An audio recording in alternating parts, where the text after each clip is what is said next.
whenever you have to put the word professional in front of a job, you're gonna have people who have problems. Sure. Because like I'm a professional dog trainer. Yeah. I'm a professional photographer. Yeah. Right? Like nobody's ever like I'm a professional dentist. Yeah. Right? It doesn't happen. Right. You're just a dentist. I'm a master trainer. I'm a master trainer. I'm a baiter.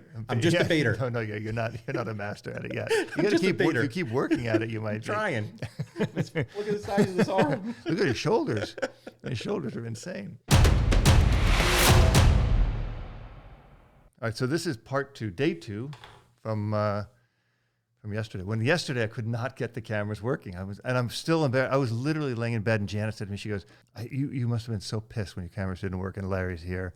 She knew it just got under my skin. I wanted to smash everything in the studio. I was so embarrassed and so pissed. Yeah, but you still have like 85 cameras going. I know we have 3 cameras going, but I couldn't get it. I couldn't get the 3rd camera, and that's the one because like the one we're on now, that camera shows that we're actually in the same room. And Gotcha. people were so excited. I've never gotten that response, by the way. Really? And it's going to kill Stoops because Stoops and I have a little bromance going. That's funny. So he's going to say, "Oh God, now Larry's in it." But Larry's in it because Stoops, you put Mike Reaver in the middle of our relationship. That's bullshit. So now I got Larry. Not cool, man. That's not cool. You don't do shit like that. No. No, you don't do it at all. Anyway, so people wanted to see us together, but now we've got all the cameras working. We've got 3 cameras. Look at this is me right here. There's Larry right there, and there's the Larry and me. And we're taking the show on the road as a comedy act. There you go. So we talked about so much stuff in yesterday's podcast. We'll probably double dip a little bit.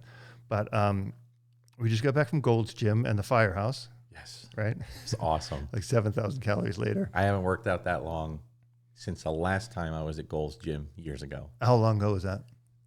Years. Really? Like many years. Like 10? At least. Wow. Maybe more. Wow. Yeah. It's a great place, isn't it? It's Disney World. It's Disney World. Love it.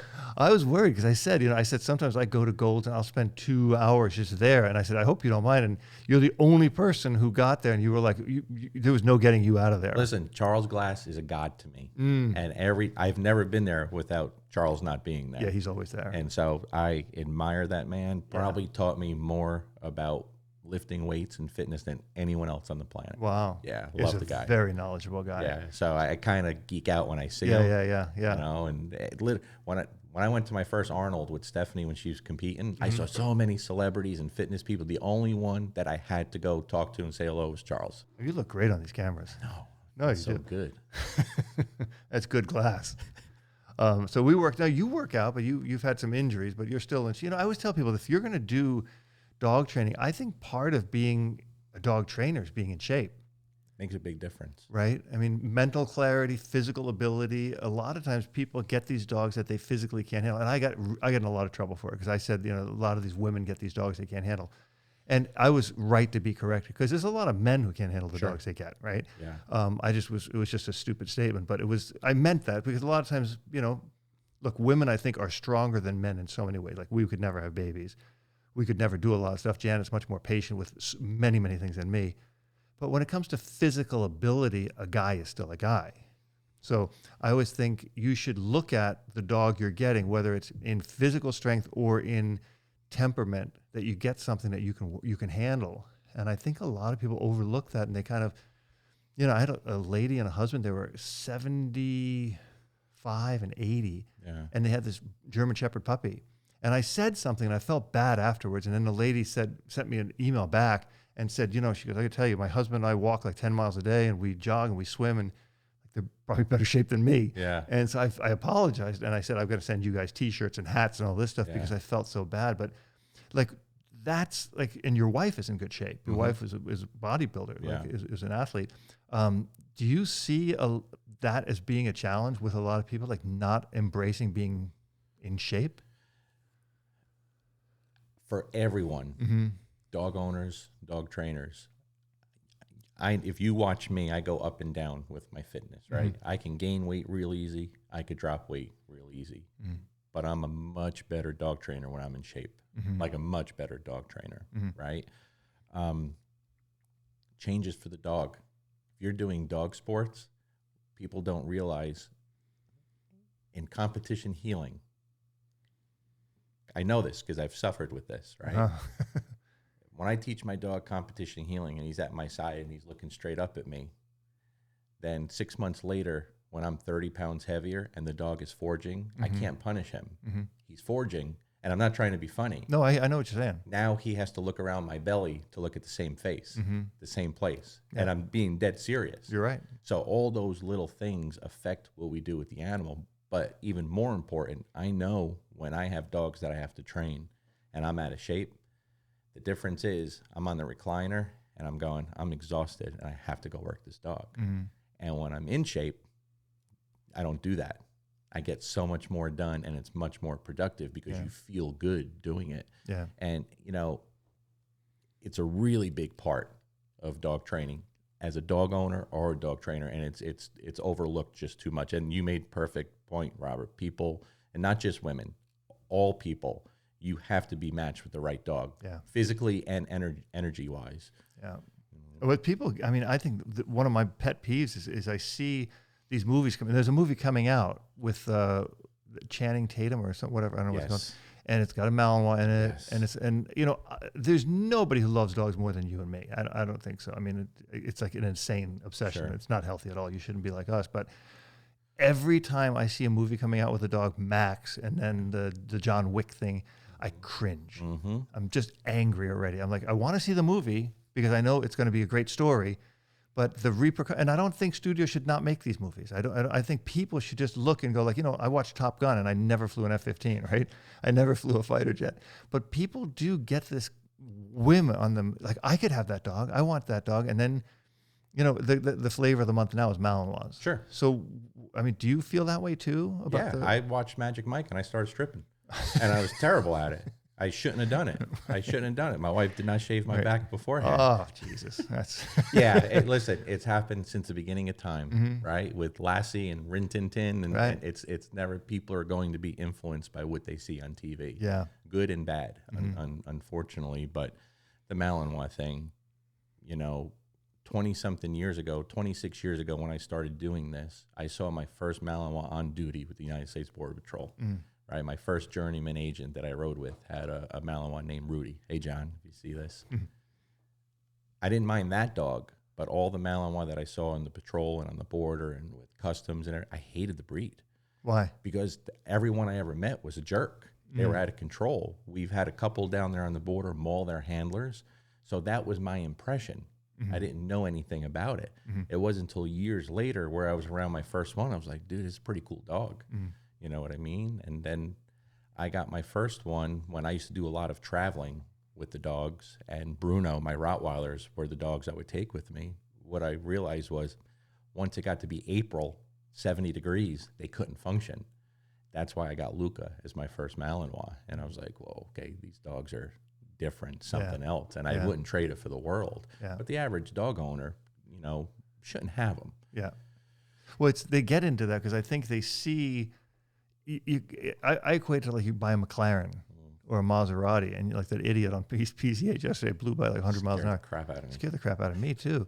But you know what I don't understand is like people live in this microcosm. Like they see this 1 minute of enjoyability, but they don't see the outer lying pieces of it, right? I mean, that's a big piece to think about, and I think about that in friendships, in relationships, in dogs, in business, in anything I choose to do. Like, you've got to understand, you got to live with this animal for 24 hours a day.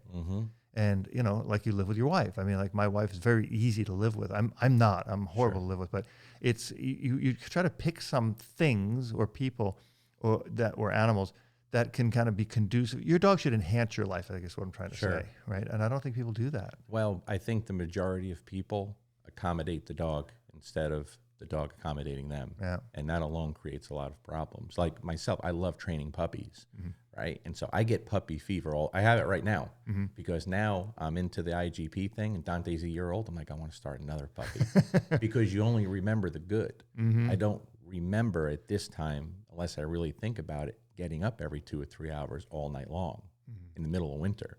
It's exhausting. Each up, but you think about being outside and how cute it is to get him to chase a rag or to chase a ball, and you know, and you're teaching behaviors with food. That's what we tend to focus on. That's what all humans do. You know, you don't rationalize the negative side of things.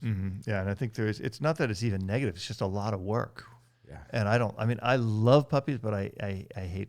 My favorite thing is old dogs. To To me, there's nothing like an 18-year-old, 12-year-old Goofy. I mean, it's to me, it's the coolest thing. And now you see, I mean, Dwayne is like, he's a young pup, but there's something in an old dog that just warms my soul. Jimmy's the coolest dog ever. Jimmy's cool, yeah. Coolest dog ever. Larry loves Jimmy. And people are really drawn to Jimmy in a lot of ways. How can't you be? He just lays there and stares at the same thing. Yeah. You know what he is? He's a blob, though. Like at night when he sleeps in bed, he gets in bed, he gets next to Janet, and then literally he'll go from being like this to like consuming. This morning we woke up and Jimmy and Dwayne were like on 2/3 of the bed, and Janet had a third. But now, you saying that, the questions that are going to arise. Yep. It's okay for dogs to be in our bed. Yeah. That's what's going to happen. That's what you just created. You're right. People don't understand. Yeah. Dogs can be wherever they want if you don't have problems. Right. If you got problems, you got to rearrange what you're doing here. Yeah, right? I think that's a good thing to talk about. I mean, I think we're softies. I mean, we're tearing up talking about stuff this morning over breakfast, but I'm kind of I always say I'm a dog Nazi. And I do it for the good of the dog. I certainly am. Right? Oh, you are a dog Nazi too. Big time. Yeah, I'm like, I just do not. First of all, I tolerate no aggression. Yeah, me too. And like, of all people, Danny Craig was on the show, and he said, he goes, that's why it makes me so irate when they get aggressive. And I do. I just get. Like, why would you do this? Like, this is going to upset everything. As soon as and having worked in the shelter for so long, I know where that's going to end up. Mm-hmm. That's going to end up putting you to death. And I just don't ever want to see a dog do that. But do your dogs sleep in bed with you? No. Oh. No. Oops. No, I don't want no dogs in the bed with me. Okay. Not because it's going to create bad behavior. Yeah, you just don't. I just don't want dog hair in my bed, and I like to spread out, and I'm a big guy. Yeah. And I get hot. Yeah. And my wife is always all over me. Okay. Like, not in that kind of way. Of course. Well, that way too. But she's like an oven, and I'm you gotta move away. I don't need dogs in there too. And I got 4. Yeah, you got 4. We have 4. I know. Yeah, I know. Maya does not get in the bed. Oh, really? No. If Janet gets up in the morning, she'll come like look at me. Maya is the most removed dog on the planet. Like Maya's thing is, she lays on her bed. She's like a queen. She's on her bed. Her and I take a little private Dad and Maya walk every night, just me and her, because she's like zero maintenance. Sure. As much as it's like Goofy is, he gets in bed with me. He likes being close. He gets trained. Doesn't stop. He doesn't stop. And you'll see if I open that door, he wants to go out and train. He wants to go out and play and train. Maya is not that bright, so she doesn't really get it. But the thing I like about dogs in bed with me is once they understand the structure, like Jimmy obviously is bulletproof. He's not an issue at all. But Goofy didn't get in bed with me for his first year. Never allowed him in bed, nothing. He had to pay the dues. Sure. And Dwayne, for the first year or 2, was in a crate and would never be in bed with us. So when people say you let your dog sleep in bed with you, there's 2 parts to it. 1, they earned it. Mm-hmm. And 2, I shave their backs. Mm-hmm. No, I make them pay the price, right? I make them understand that I'm complete. If I say off, that's it. They're off. That's it. But a lot of people don't have that. And I remember my buddy Rich Rosen said to somebody who came to the club, the IPO club I was a member of, he said, my Rottweiler is growling when I'm trying to move him off the couch. What should I do? Buy another couch. You created that, buddy. You do. Yeah. You do. And, it's always that reinforcement. Oh, when puppies growl, right? Let's talk about puppies for a second. Mm-hmm. How often do you hear that from people? They say, oh, he's cute. He's growling at the bigger dog. You're not raising a puppy. You're raising a dog. Yeah, that's good. You could put the effort into busting your butt and managing things now, or you're going to spend a lifetime managing the dog. And that's why I kill myself the first year. Yeah. Like, I'm neurotic. I am the dog Nazi. I am too. With Mango, it's the first dog where I've really loosened the reins, my female Malinois. Okay. Because my family really just wanted me a little more hands off. Probably best dog I ever had. Wow. Sophia did a lot of the training. Actually, Sophia did most of the training. Their relationship is the most beautiful thing to watch. Wow. My son used to really struggle with a lot of night terrors and have awful nightmares. She sleeps with him. That went away. And I've never had a dog. I don't allow play in the house. I don't allow toys left out. I broke all the rules with her. Oh, you did? So she has a basket, right? And she comes in and she'll get a ball. And if the kids are upstairs and she hears someone coming out, she jumps up, grabs the ball, and she's waiting.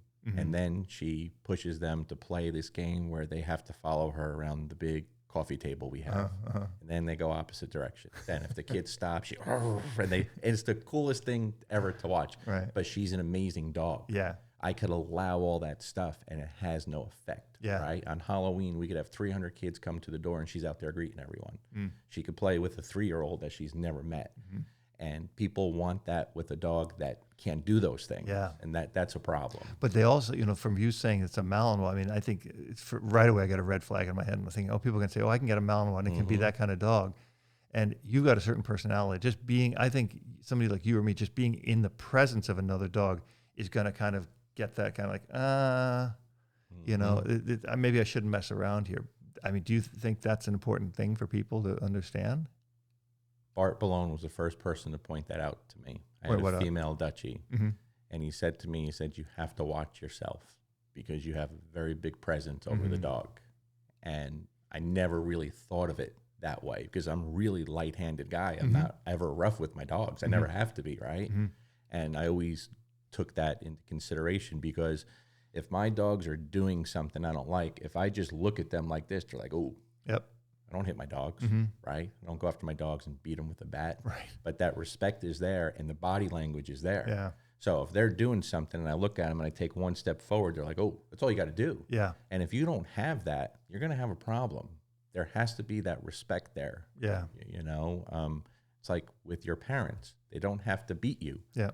But if your dad looks at you a certain way, you're like, oh, crap. My mom did that. Yeah, it's time to chill now, She's like right? 5'3", like 95 pounds. And to this day, she looks, like, oh, God. Yeah, and the wooden spoon is coming out. It's important. Yeah, it's true. But I think people misinterpret what you're saying, with abuse. Sure. Right? You're too rough on the dogs. You're too this, you're too that.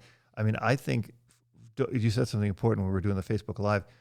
Dogs really focus on spatial pressure. Right, they communicate much.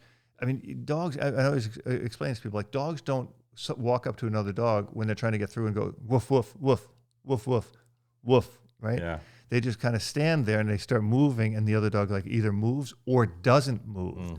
And based on that is when you know who's in charge and who's going to be the more authoritative one in the house or in the pack. And so what do you say? Because I do believe in a dominance theory. I mean, I do. I mean, I don't even know a lot of what you believe in this stuff. But there's people say that whole dominance theory has been debunked. I mean, have you heard that? Yeah, oh, absolutely. I just doesn't make sense. If you've ever been to Africa and watched, you've never been around animals. Then, never. Okay, you've never been around animals. Yeah. Or big guys. Yeah, I've watched coyotes in the wild for sure. I see how they operate in the real world. I've been around feral dogs on the border and in the woods. I see how they are, and it's fascinating. It is. It's fascinating. Some people used to ask me because all my dogs are intact. I have males, females, powerful dogs. I've never had a dog fight in my life, ever. Me neither. I don't have that issue, right? They'll ask, well, which dog is the dominant one? Well, I don't have one. You are. I am. Yeah, that's my wife is. My kids are. Yeah. Because if you have a dog that's dominant over the others, eventually someone's going to try to take that role. For sure. And you're going to have issues, right? So I see trainers out there that talk a really good game, but their dogs can't be near each other. That's a problem to me. If you're taking money to train someone's dogs and your own dogs can't be in the same room, that's a problem. Huge. You have to fix yourself first. Yeah. Okay. I'm gone right now. My 4 dogs are at home, 3 intact males and an intact female. Mango just got out of heat. We don't have issues. There's no fights. Okay. They play and wrestle together while Mango is in heat. Not Mango. I don't let her. I wouldn't torture my dogs like that, right? I get that. But Buddy and Luca wrestle and play, and I could leave them in the yard together, and they're not going to get into it because they're sniffing where Mango, they take turns. They're obsessed. Yep. Right? Yep. Sniff, sniff, sniff, sniff. Buddy will pee, and then it's Luca's turn. Right. They've never fought over it like, that's my pee. That's my girl. It's just not even an issue. Yep. So these little things that trainers say are ridiculous and nonsense, well, have your dogs ever had a fight? Or your dogs, mine have never have. Yeah. And I'm not perfect at anything that I do. Right. But I've always had big, powerful, all high drive dogs, and we've literally never had a fight in 20-something years, yeah, 25, 26 years. That's saying a lot, yeah. I mean, I don't have any food. People always have food issues, I think. That's one of the common things. They said, your dogs have issues. And Goofy, when I first got him at 9 weeks old, he was gnarly, but it's just something I worked through, not heavy-handedly, very, very balanced out. And I used to have a game I played with him and my Shar-Pei where I would put a treat on the ground, and I got a video of it from my iPhone somewhere, and I would say silly, and silly would take the treat. And I put one down and say goofy, and goofy would take it, and I could mix it up and do whatever. And I always believed that what you and I just said, and it's amazing. You said the same thing. That when people say, "Who's the dominant dog in your house?" and it's always me. Yeah. It's always me. Yeah. Right? Well, I loved what you did yesterday, feeding them. They're all, that's Janet's trick, by the way. They're all sitting there. Yeah. And hey, Goofy. Yeah. And he's coming down to eat, and there's that's a beautiful thing. Yeah. That's what I was so impressed with, right? Yeah. Because your dogs are awesome. You have 4 dogs in the house, and they're all living in harmony, and they're just fantastic. Yeah, you thank know? you. And that's important, because if you can't do that, how are you with your own dogs? How can you provide that to someone else? You can't. Yeah. Well, that's one of the things that that Janet kind of wanted to do. I was like, when I would live alone, I mean, I would put the food down and here. There was never fights, but Janet thought that was a cute trick, and she always does like a little Instagram live. Like she lines them up on one end of the yard, and now Dwayne is the best one at the game. Like Dwayne will not break. Every once in a while, Goofy will break or Maya will break. Jimmy like kind of meanders over. Dwayne doesn't want to move. Dwayne is like crazy, because you know what? I taught him that when he was really young. I'd make him wait by the chairs on this little rug upstairs in the kitchen, and he'd be the last one I would let off. Yeah. So now he knows that he's gonna get it, but he's the only one who's trained with that, like from 10 weeks old, right? Yeah. So it's conditioned. Where the other ones, it's something I kind of did because Janet wanted to, and Janet's really good at it. She can really get them all to do it, which, I mean, and I think that's an important piece. Like our wives are both very, very good with our dogs, right? Or with dogs. Yeah. I saw Janet kick the pants off of Nikita, when it went after Dwayne. Yeah. It was awesome. Yeah. And I think that's really an important piece. This is where women should feel their strength and should feel the ability to be strong with a dog, because it's a mama dog, I work with 80-something% women. And I wouldn't change it for the world. Right. They're just better to work with. Sorry, dudes. Yeah. They just are. Yeah. Yeah. There's no ego there, and they'll get done. I had one client, that has a very powerful Anatolian Shepherd that's a problem, and real problem. And she's little. And I said, this is really, well, it didn't take long for her to show me, not a problem. Wow. It's like, whoa, that's impressive. Yeah. Yeah. Okay. That's impressive. Not impressive. So you can never judge someone by their size. You know what I mean? Agree. Yeah. It's amazing. You know, but at the same time, I have clients that are much elderly in years with very strong working line dogs. Wow. And they're amazing, but they know what they're doing, and they know they have to do it. Yeah. That's the difference. Yeah. You know what I mean? And it's pretty cool. Do you think, like in dog training, that there's, I mean, again, I'm very grateful that I'm where I am, you are where you are. We talked about that yesterday, that every day is like we win the prize every day. But I'm perplexed, like so many people getting into dog training and trying to make it into a social media thing and all this stuff. At the core of it, I mean, isn't it just like the simplest benign? I mean, I don't know why they need me. And I say that very humbly. Yeah. Like, I don't think I'm bringing anything to the table that you can't figure out on your own. Do you ever like look at the situation and say, is this really that complicated? Shouldn't people be able to figure it out? As many videos as you have on YouTube, I have on YouTube, and the information we've put out there, do you think it's that the information's not out there clear enough? Or do you think there's a lot of bad information muddying the waters? Or what do you think? I think it's all of the above. I'll get called from a trainer, and they'll ask me to come do a seminar. I say, why? Why? You don't need me there. You have this person you could do. You don't. I can't provide anything. And I have turned people down because of that. I don't think I could provide anything extra, and they just don't understand my rationale, I guess, with that. But I truly believe that. If you're calling me to a city where you have a really great trainer that I know you have a relationship with and I know their abilities, I think you're doing it just for entertainment purposes. You know what I mean? And I never want it to turn into that. Yeah. With the average dog owner, they just don't know. If there's one thing that I'm good at, and I'm pretty hard on myself, okay? Very hard on myself. But there's one thing that I'm good at that I've really worked at a lot over the years is dealing with the people. I definitely know how to get through to the people. And once I realized that they don't get what we're telling them unless we really take our time and break it down and keep it simple and keep it repetitive, they have a hard time. And we have to be patient with them. Okay, if your patient doesn't know how to teach a behavior, it's not going to know how to stop a behavior, and vice versa. Sure. They need to know how to do both, and they need to know all the mistakes they're making inside the home. That's what you should be focusing on, not what button to press when you're going to use the e-collar. That's where the energy goes into. Right.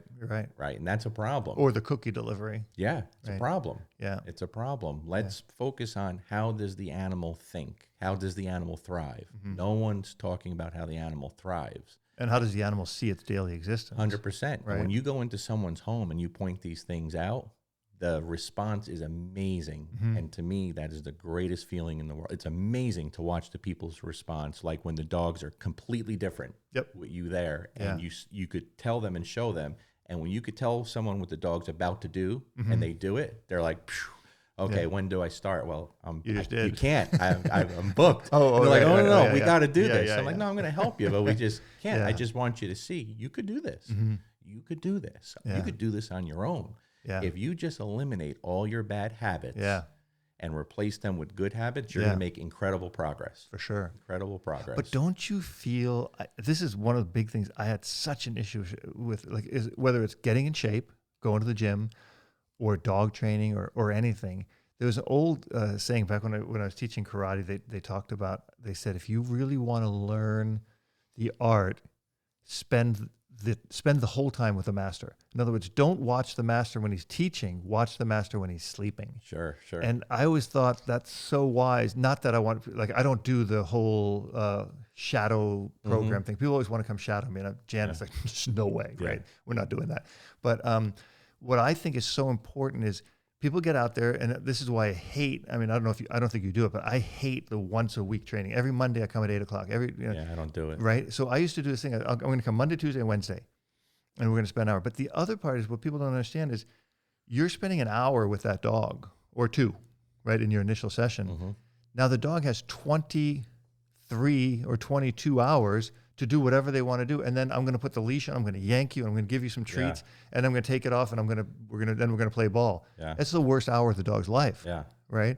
So why can't people just see that? Hey, this is about the big picture, right? This is not about communicating for 20 minutes while you have your treat pouch on. This is about communicating and a dynamic relationship, and I think that's what sets the way we're training, and the message that I've been trying to promote forever is it's a lifestyle. Sure. Right? It's not about an hour's worth of training. I hate an hour training. I hate it. I'll take Goofy outside for 10 minutes a couple times a day, but no dog could retain anything training an hour, especially when they're learning. Can't do it. Impossible. Absolutely. I proved that too. There was a study in the 80s, or I think it was in the 80s or 90s. When I was teaching karate, I used to teach an hour karate class, and I started breaking it down into 3 20-minute segments or 3 10-minute segments with breaks in between. I would teach something. I would say, oh, go drink some water, or go run around, or go do whatever. And I said, now we're going to do something again. The kids learn that faster. They could learn in a month what they would normally learn in a year. Well, and dogs are like that. It's proven that dogs will learn much faster when they're having a good time. It's 100. There's no debating that. Right. There's no debating that. So if you want to break up a little teaching with a lot of playing and doing things the dog likes and taking a break, you're going to get so much further. I'm a big believer.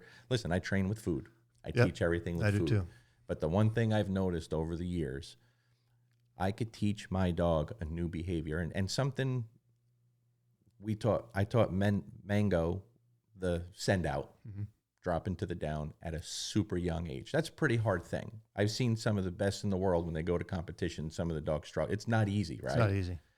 So when I first posted that video of her, they said, how did you teach that already? I said, honestly, she almost completely knew it before I started teaching it.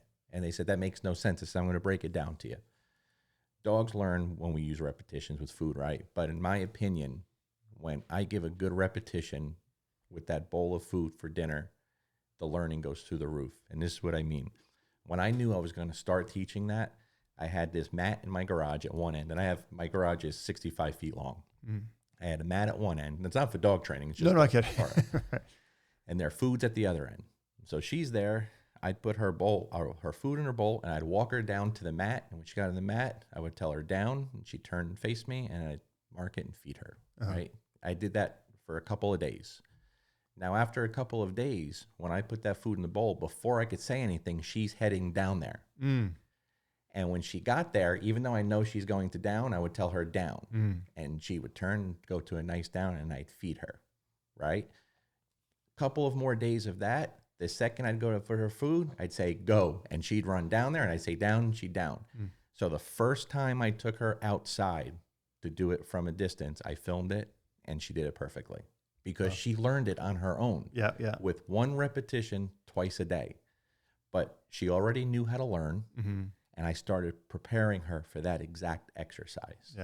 Right? And people don't do those little things. They focus on the session. I don't focus on sessions. I focus on every minute I'm with the dog. Little things. Oh, Dante's water bowl's empty. Okay, let me get his water bowl. Hey, Dante, sit. I put the water bowl down, and he's waiting because I told him to sit. Now I go down the end of my fence, and I'm working really hard on the heel, coming in a nice position. Well, he wants that water or his food. And I'm standing next to the fence with this much space between me and my fence, and he wants the water or the food. And I say, Dante, heel. And he's got to go away from what he wants. And because he wants what's over here, he's going to fly into that heel. And he has no choice but to come in tight and perfect because I'm this far away from the fence. Well, what happens if you do that every day, 2 or 3 times a day? That builds up, and that becomes automatic. But not just with the food and the water and the heel. He learns on the outside how to come away from things he wants when you call him. People aren't thinking that far ahead. All of it matters. It all matters. You know, it's just in the moments. I think there's an opportunity always to learn something or to be a better person, right? I mean, by the way, what I hate is all the dog trainers who are now motivational coaches, right? Life coaches. Everybody's like, we should do our coach or life coaching career tour. But you know, there's so many opportunities to learn, and I think what I see people doing, and I think again, this is why I have an issue with dog training, right? Because dog trainers, they make their living.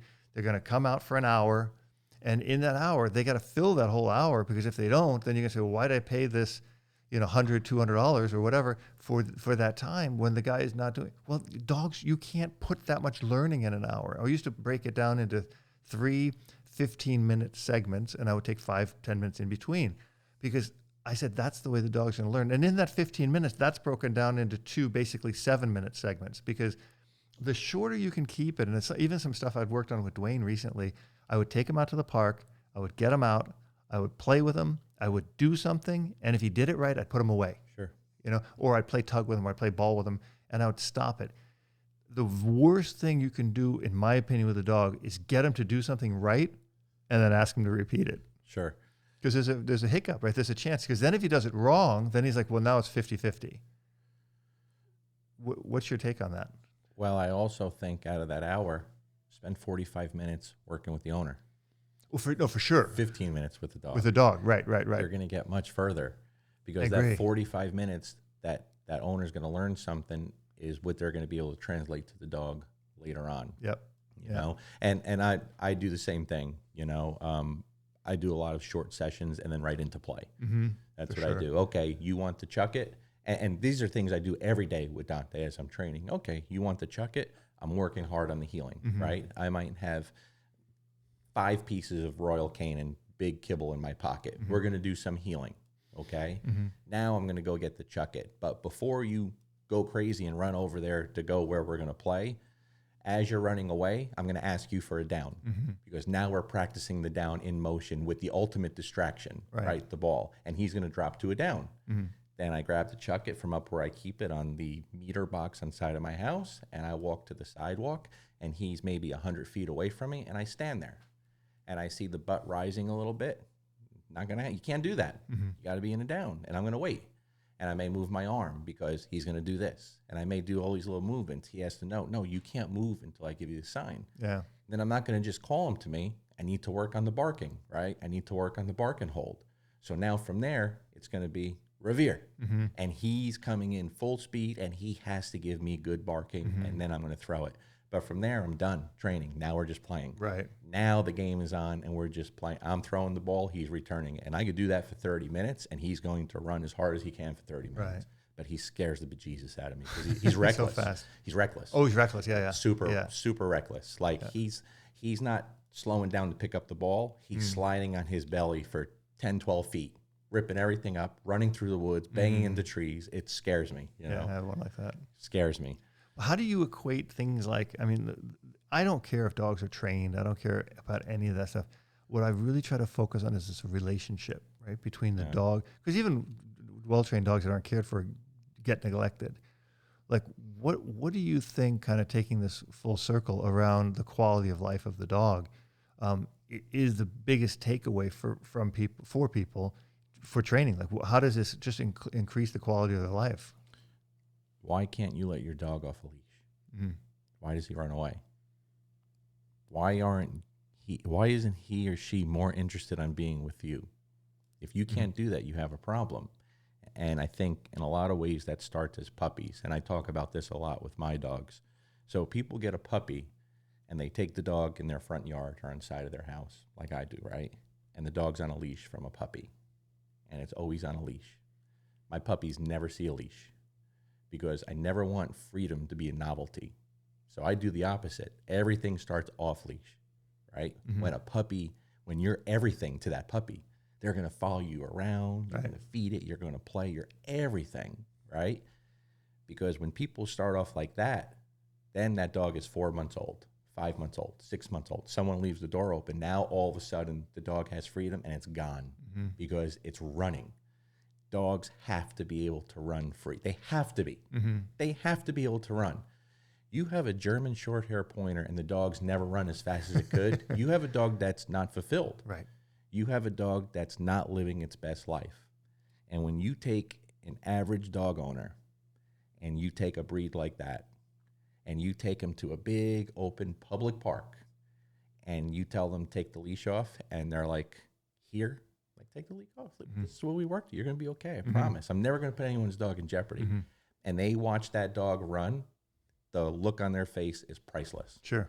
But a dog has to have that. And that starts, what are you training for? Why would you have a leash on a puppy? Now, of course, if you live on a busy street, don't get me wrong. I get that. You have to use common sense here. Right. But like where I live and people have a little room or a safe place, if you don't have a safe place, if you live in a busy downtown area, take your puppy, go to a park, not a dog park, and just go explore together. Let the puppy be a puppy. Then call it and run away. And when it's chasing you, boom, you're feeding. Boom, boom, boom, boom. And that's how the dog's eating. Now you're playing with the dog. That dog's never going to want to leave you. Right. But most people do nothing to physically and mentally stimulate the dog. That's a problem. Yeah. I mean, I think that's what makes that's what makes dog training kind of sad, because you rarely, if ever, do you get called to train a dog who's really good. Right, you only get called on the bad ones. When you do, it's amazing. Yeah, and we both have one of the same pet peeves: the trainer walking around with the remote in their hand. Oh yeah, I hate it. Crushes me. Yeah, it crushes me. It makes, the remote. My dog never sees the remote. I don't think Goofy knows what the remote looks. He knows what the collar. When the collar goes on, it's time to play.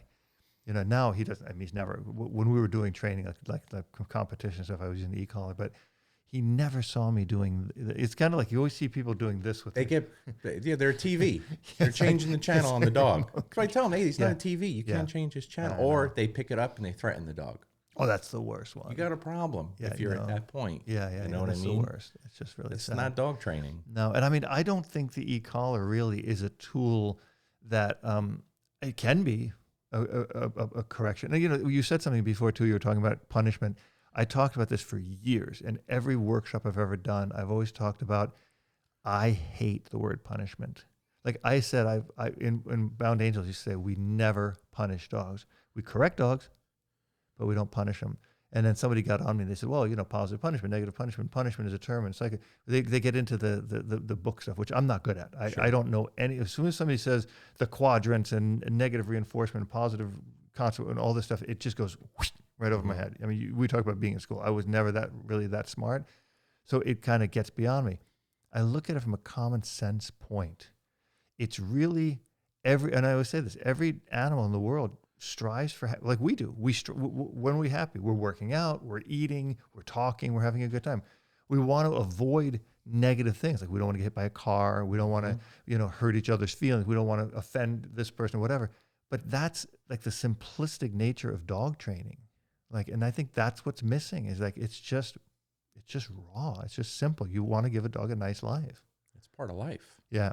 Yeah. It's part of life. Yeah. You gravitate towards pleasant things and you stay away from unpleasant things. Yeah. And there has to be that mix in there. The dog has to understand both. But I think that side of the coin, that side of training, again, when people hear the word punishment, there's a big difference when you ask for a dog to sit and it doesn't sit or it's slow. Mm-hmm. Okay? There's a big difference between correcting that and punishment. That's something you're going to fix that behavior. Mm-hmm. Okay? Now, when the dog is digging huge holes and he's jumping on your counter and eating your steak, Mm-hmm. then there has to be a penalty to pay for that. I agree with that. There Totally. has to be punishment for that. Yeah. There has to be, or else that doesn't stop. Right. Well, I call it consequence. Yeah, there Right. has to be consequences for good Yeah, and good and bad. and bad. Yeah. There has to be. Yeah. Okay. But the reason I always said I stayed away from the word punishment because when I looked it up in the dictionary, punishment was a retaliation for an act that's been committed. I think if you walk in the room and your dog ate your steak, it's kind of late. Sure. Right. Absolutely. But if I catch him eating the steak, there's going to be hell to pay. 100%. So, and I think so many people and some really well-known dog trainers online get into this whole consequential punishment, aversive thing where the dog just ends up being, in other words, the dog ends up like with bonking. Like I hate bonking. And I hate all these other stupid ideas because I've got no problem giving a dog correction. And in fact, I'll do it with my hand or with the end of a leash or something like that. But when you start getting these ideas, I think you make the dog afraid of you as opposed to afraid to repeat. I just want to be afraid to repeat that action. Mm-hmm. And I don't care when people say, oh, you make your dog afraid. Yeah, my dog's scared to death to run away from me and get hit by a car, right? If I say stop or down or plots or here, my dog will spin on a dime because there's an insane consequence for not doing it. Sure. There's an immense reward. Yeah. But there's also a consequence on the other side. But the word punishment, it's like it's punitive. Yeah. Where correction is guiding them. Like if I tell them not to eat the steak, then they realize not to eat the steak. But if I beat them for eating the steak, then what, do they not like steak? It's just, I think that's just such a terminology issue. Sure. That I always try to stay away from to keep people from because it shouldn't be. They should be consequential, Right. but rewards. And and a lot of the purely positive side, they want to believe that trainers like you or I use punishment to teach things and teach, and it's insane to think that. Of course. It's really absolutely insane. Yeah. And the one thing I'm very grateful for at all these seminars is people really get to see how I am with the dogs. Because you can't hide that.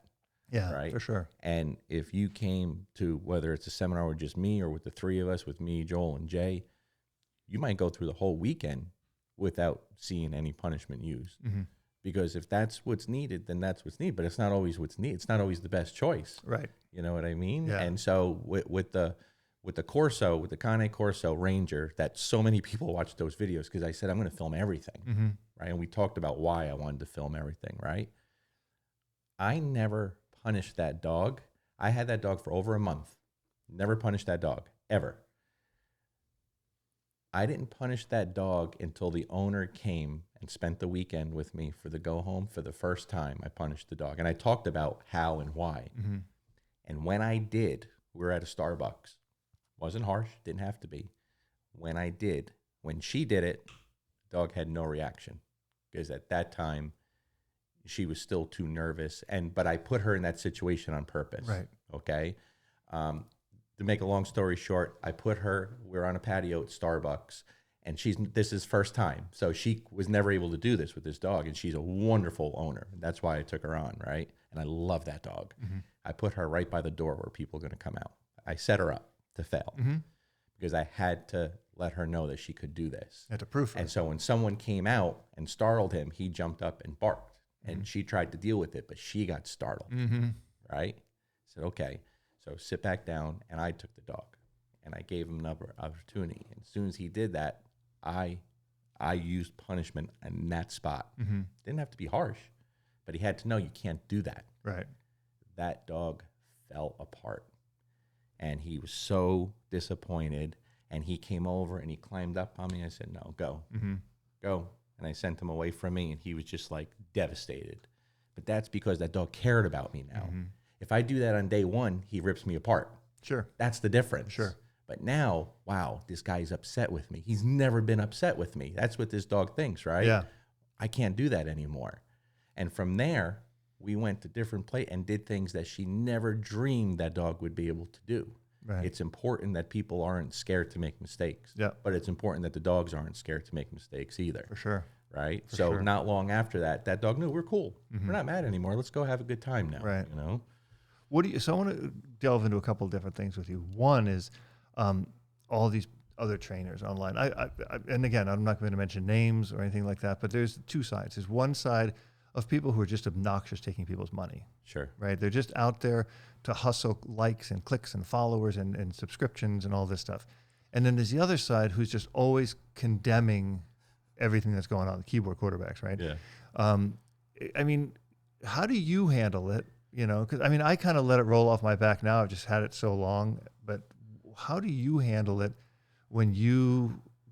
Because we talked about it. You know, for a while there, you were like watching all this, like that one. I don't want to say. I'm not going to say names, but when they're criticizing us and making videos about us, and then and slamming us, and that let's address those people first. And those are almost always in the positive only camp.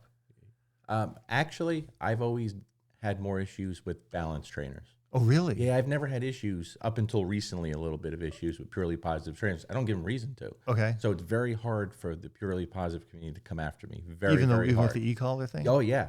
Okay. Yeah, because they look at the stuff, and a lot of them have come, and a lot of them made the switch. Yeah, you said that. Right? Yeah. Recently, I had some issues, but I kind of I initiated it. Okay. That's a whole Right, other story, right? Yeah. So it's always been balance trainers. And I think a big part of it is, okay, I have a little bit of a following. People like me, right? Some people like me. But when people like you, some people are going to hate you. For sure.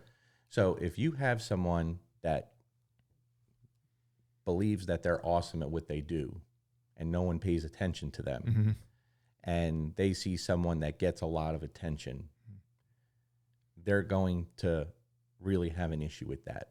Why do people like him? I'm so much better than him. And if they put out videos and no one watches, no one pays attention, well, now all they have to do is put, why I should hate Robert Cabral in the title. Guess what? That person who gets 20 views in a month now is going to get 5,000 views. Right. Because people are going to come to your defense. And what I tell people is don't do that. That's what they want. Right? You have trainers that go out there, bash everyone. It's marketing, internet, social media, right? And then they say, join my Patreon page. And I'm like, you're on social media, bashing trainers for being on social media, and then trying to get people to sign up for your Patreon because you can't make a decent living training dogs. Think about that. True. If you're watching me, you're a fan.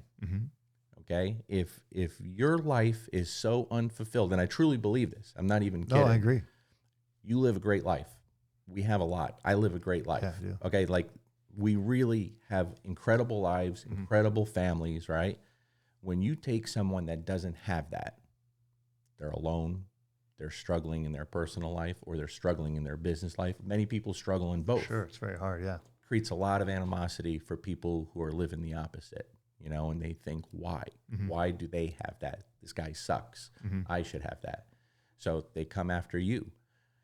If they were as good as they think, they'd be able to get that attention from just putting out good work. For sure.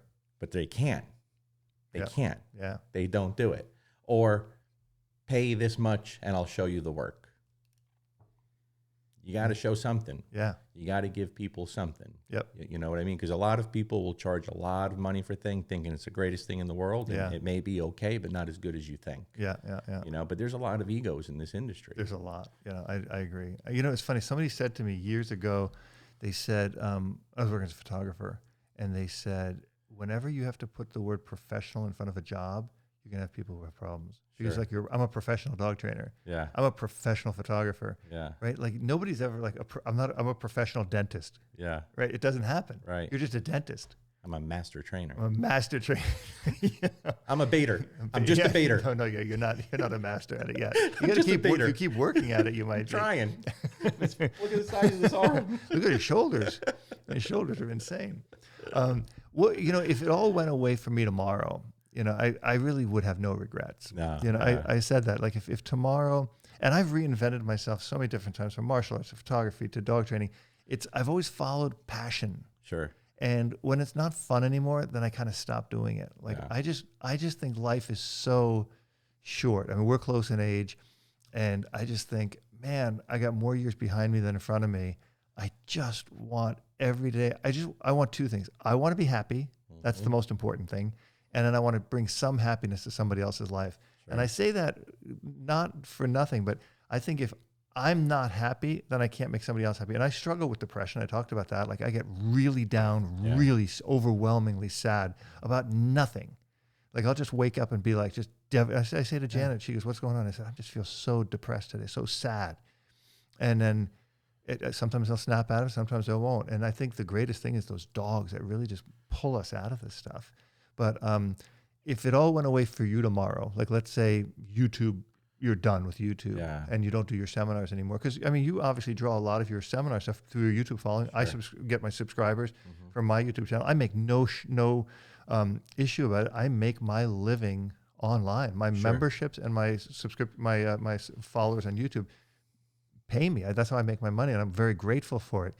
But if it went away tomorrow, having left behind what I've done, like the people that I've affected, I've got no regrets. Yeah. How do you feel about that? Same way. I'd be so happy. I know. It's a relief.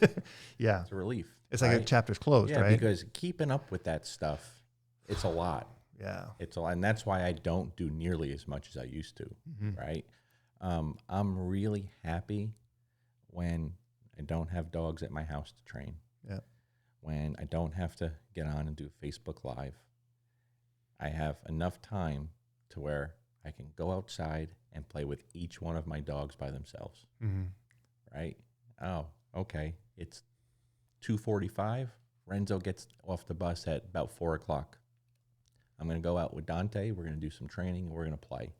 And when he's done, I'm going to take Mango out and do that.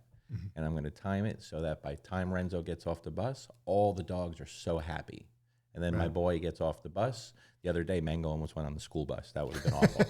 She was so excited to see him, and she went to say hello to the bus driver. I was like, "Don't do that," Right. That makes me extremely happy. Yeah. When all my dogs are just like, "That was awesome," and they're just content. They're content, and there was no pressure. I had nothing I had to do, right? And my wife tells me at least a few times a week, she's working. Whether she's working from home or out, she's working a lot. And I drop my second. I take Sophia to school, and I take Renzo to school, and I hang around the house. I do things with the dogs, and then I dress. And she's like, "You going to the gym?" "Yep." She's like, "Enjoy, living your best life." I'm like, "Yep, I sure am." That makes me happy. So a few years ago, I was going live at my seminars. Oh, okay, yeah. People warned me, "Don't do that." I was like, "Why?" They're like, "What if you make mistakes?" I said, "Well, I'm going to. It's dog training. It's not I'm going to." It's okay. Let's say it's so boring that then nobody wants a seminar. I'm like, great. Then I stay home with my family. I've never asked to do a seminar. Right. People ask me, right? If it dries up tomorrow and I don't have to do that anymore, there's a big benefit to that, okay? Because I could stay home and I could be with my family and could train my own dogs. I love training my own dogs, and for years I haven't trained my own dogs. It's hard. I agree. I've never had a chance to do it. This is the first time where I try to do some training with Dante every day. That's awesome. I really do, because I want to give this IGP thing a shot, and I'm not big on failing at things. Yeah, I hate it too. I'm not suck at it. I'm okay if I fail at it, if I give it everything, but I can't bomb it because I didn't put in the work. Yeah. And that's why I'm spending the time learning from great people. I'm not going to try to do it on my own. I'm not an idiot. Right. Why would I make all those mistakes where I could turn to this guy or this guy and ask the questions, what do I need to do here? Hey, take a look at this video. Can you help me out? And I do that. Yep. And people have been really gracious with me, and I'm very fortunate that I could turn to so many awesome people and ask for help, I mean, isn't that really the benefit of, like, I think we agree that I can't stand social media. I really can't. I know you can't. I can't. I mean, I get so, I get like disgusted with it, because I think the initial idea of social media was a good idea. Like the idea to bring people like you and I would have never met. Sure. And I mean, I feel like you're like a brother where we would have never connected. I mean, although we lived so close at certain times, but we would have never connected. But we did through this, and we're able to affect so many people so positively through this. But when people get into this bickering and name calling and like ostracizing people and making them feel bad, like what's really the benefit in? Like I detest seeing it. It just it grosses me out. I mean, I've never gone on anybody's page and criticized something they did or their religious belief, their political belief. I don't really. It's not that I don't want it. I just don't care. Sure. I'm too busy living my life, and I think if people can just live their life and not like you go on whoever's page, Avi Cohen's page. Okay, well, he's living a great life. You go on, Steve Stoops, he's living great. Oscar Moore, regional champion, this and that. The thing is, don't live your life through somebody else's scope, right? Just be happy. And I think always that's such a piece that you have you have a great happiness about it. Like I see some of your posts and stuff, and you have this great life with your wife and your kids and your dogs. That's really what I wish people would take away from what we're putting out there. Sure. Is not this BS motivational, thing that these other trainers try to do. I'm not here to be your life coach, but I'm really enjoying my life, right? Without telling you can be this and you can journal and you should do this and you should, chant and take a hot sauna or whatever, but just live your best life. What's your ideal life? Like if you weren't a dog trainer, like if tomorrow you had to flip a switch and you weren't a dog trainer, what would you do? Like what would you do for the next 10, 15 years that would really just bring out your passion? It'd have to be something probably with teaching kids. I enjoy it. I've always been crazy about kids and good with kids, and I've been coaching kids on and off in different things since I'm young, really. I mean, I don't know. They've always just taken to me, and I enjoy it, but I'm a big kid. Yeah, you are. Me and my wife, we took, I don't know.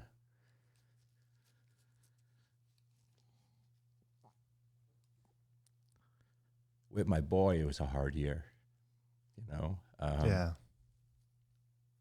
Sorry. No, it's okay. When you hear those words, it's life-changing. Yeah. So he just turned 12, right? And so we made a big thing about it because it's a huge year. I still bitched to my wife about how much money she was spending. He had multiple birthdays, and then we rented a big Mercedes limo bus for him and his friends, and we partied, and it was awesome.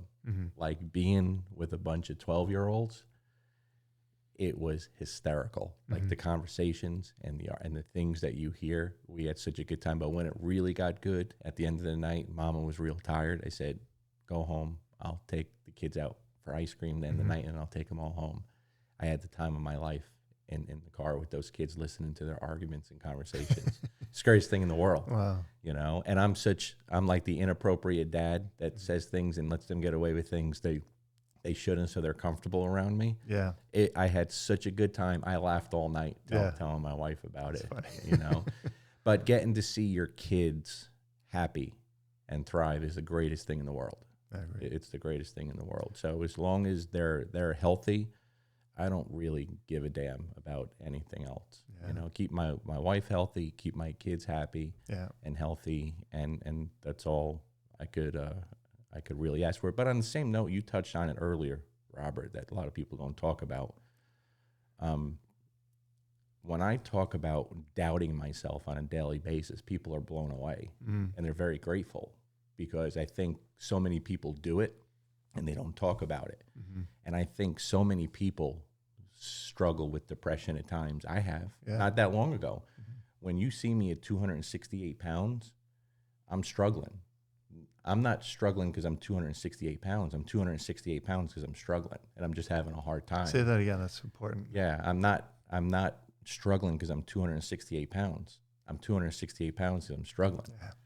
Yeah. And you don't know why, but you just go to bed and the negative thoughts start and you doubt yourself. Yeah. And you just feel like you want the world to end. Yeah.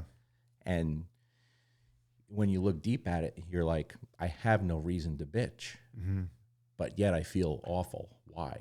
That's important though, right? It's not because you have a reason to bitch, right? Like look at Kurt Cobain, look at Robin Williams had a sad story, but so many of these people, and I think this is where we get wrapped up in this social media stuff. It's like, oh, look at the Kardashians. The Kardashians are doing great. Look at this. This is great. You know, all of us struggle with insecurities. All of us do. I mean, I kid about a lot of stuff, but life is really hard. Sure. Life is real. Like when you posted about your boy, I cry. I'm going to cry now just thinking about it. Like life is really freaking hard. Yeah. It's really hard. And you've got to get through it. You've got to you got to get to the finish line, whether you run, walk, or crawl across it. You got to go there because this is all God gives you. It's just one chance. And, and seeing people who are, in the public, and I think that's why I did that podcast about silly dying. And I want to do another one. People don't understand that, you see people like The Rock or something like this. You go, oh, yeah, life's great. That's an illusion. And it's scary. And the more people see that and don't understand that there is a dark side to all of this, we all wrestle with demons, and if I can help people with that, yeah, my dog's been disobedient. My dog's done, and in that metaphor of dog training, I've struggled.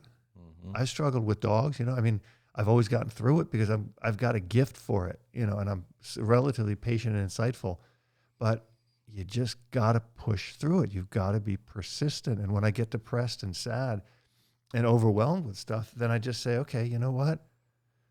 It's got to get better, right? I mean, ending it isn't an option, right?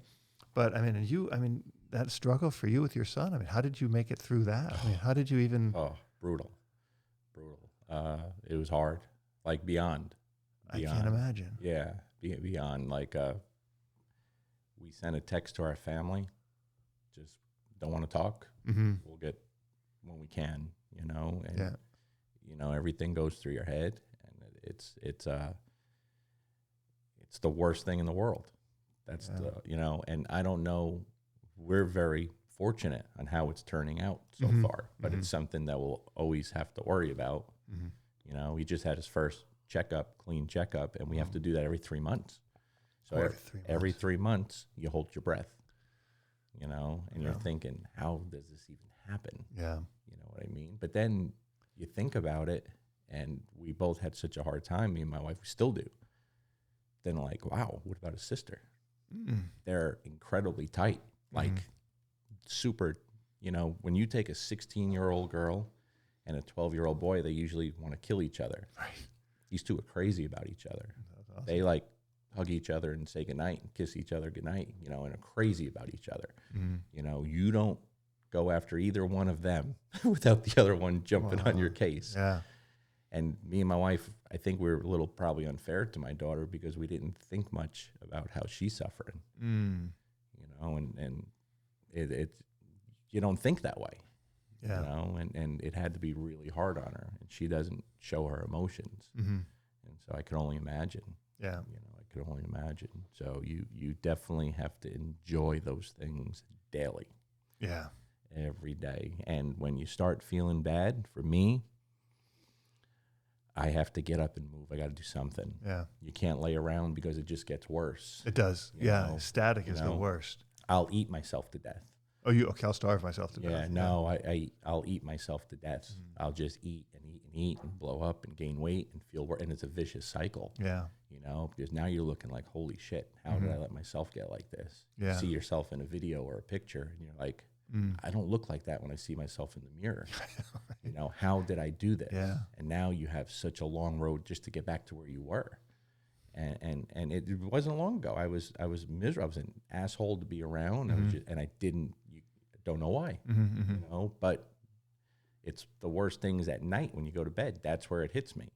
And you just start doubting everything and feeling miserable and negative thoughts, and you can't fight it, and it's horrible. Yeah. But when I talk about that at seminars and I tell people, I know you doubt yourself as a trainer, but guess what? So do I. And they're blown away by that because if a young dog trainer looks at you or they look at me, they think we have everything. And maybe we do in certain ways. Yeah.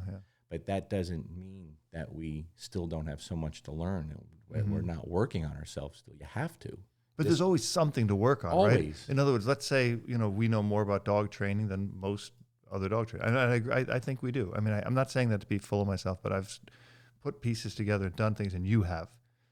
I think we're way above the upper dog trainers still, but that doesn't mean you don't doubt yourself in other things. Sure. And you might be the best musician in the world, or the most beautiful model in the world, or the most powerful whatever in the world. You can still have really feelings of doubt in other things. And sometimes I think that accentuates it, right? Like God, Larry Krohn, Robert Cabral, best dog trainers on the planet, da-da-da-da. But then you think, well, why am I such a mess up in this? Like, why can't I get this part straight? And when you start seeing those pieces, that's where you got to kind of get your head around. And my way out has always been, music and exercise and being alone. Like I need to be, when my dog, my Silly died, I needed to be alone. Sure. Like, I don't do well with people talking me down, or, like my buddy Drew, he just lost his 15-year-old dog. I mean, I raised this dog with him from Nashville to here, and I cried with him on the phone. We were on the phone bawling our eyes out. And he's a tough guy, real tough guy. And the next day, I was on Wednesday, Thursday was Thanksgiving, and Jan and I invited him to come out with us because he's one of my closest friends, one of my very closest friends. And he came. And he came to the house. We went, had Thanksgiving dinner, a lunch. And he came back here, had a couple of drinks. We played guitar for 2-3 hours, and he left. And I was like, that is awesome. He was able to do that. And he called me later the night just to thank me. And then the next day he was crying.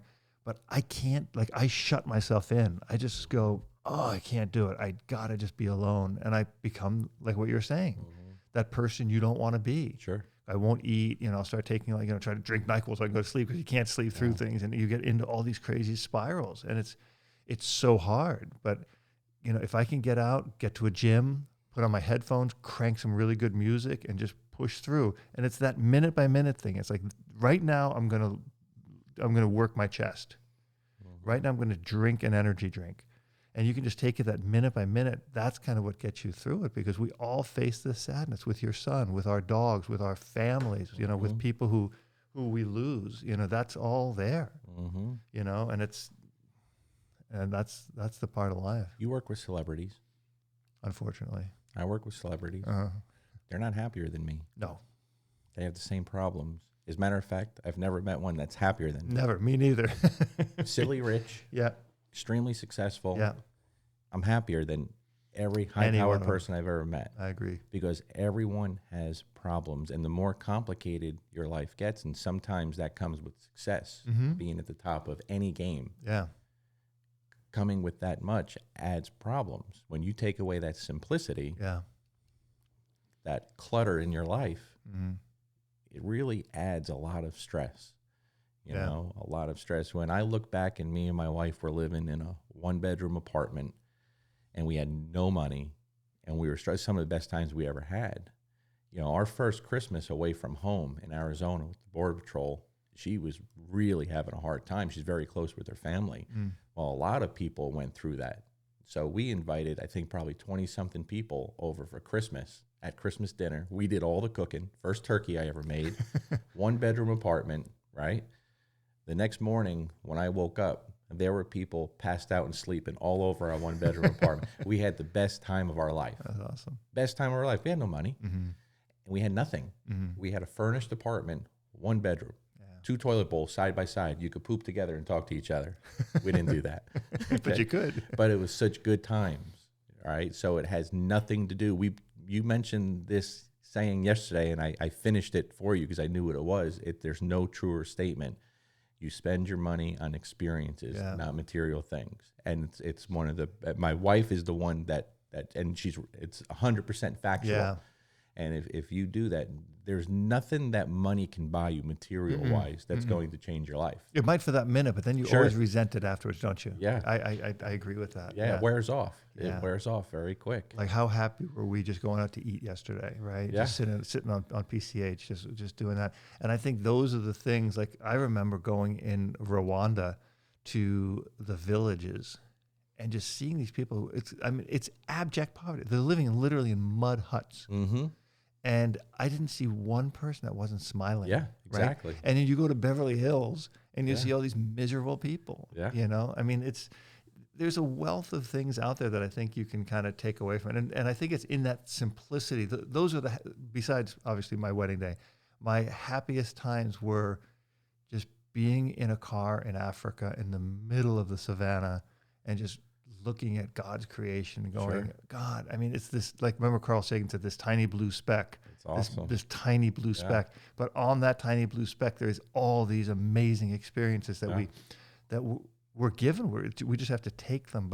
And they're right around us. You don't have to go to Africa to get them. You don't have to go to Hawaii to get them. I mean, like, you walk outside and you see the sky, or a hug from a friend and all this stuff. That's all the things we need to kind of think about. I don't even know how we got on this topic from dog training, but now we're all over the place. We're gonna have a talk show soon. Emotional wreck. I am. You're making me an emotional Totally wreck. Ruining our whole facade of these tough guy stuff, right? The whole image is gone. Damn Gold's Gym. Jeez, it got so emotional. You and Frank Stallone. Yeah, dude, that dude's awesome. He's like, what a great guy. Yeah, he's a real character. He's a bunch of characters there. All right. Well, we could go on forever. I hate to end this. I feel like we're breaking up or something. Listen, let's. Is there anything else you want to cover? Oh, geez, we've talked so much in these 2 days. I forgot that I have a seminar to do. I know you do. Like, yeah, I have to beat traffic today. Yeah, and you got to get out of here. Make it. I can't believe the traffic out here. Let's go to In-N-Out. Let's drive down together. We'll go to In-N-Out. That'll be my treat because you killed me on breakfast. No. It's not gonna work. And then you'll take off. Then you'll still beat traffic. Yeah, this way I can get an attack on side of the 405 exactly, stuck in traffic. You have a bucket I can take with me? Yeah, for sure. You might as well. This was one of the funnest podcasts I've ever done in my life. Awesome. It really was. I really love you, man. I just admire who you are. You're a great friend. You're a kindred spirit.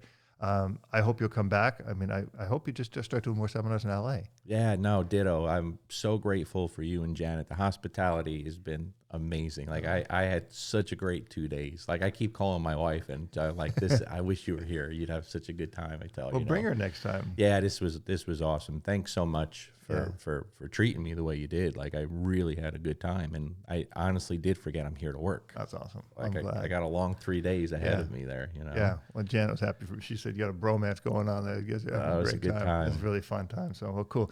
We'll do it again for sure. Good luck at your seminar. Thank you, sir. I mean, keep doing what you're doing. You're helping so many people. Well, thank you. Don't stop. It means a lot. Look at Goofy's crashed over here on the floor. It's nice and awesome. Cool. All right, guys. That's all I'm going to say. That's Larry Krohn, the big guy. Thank you, guys. See you soon.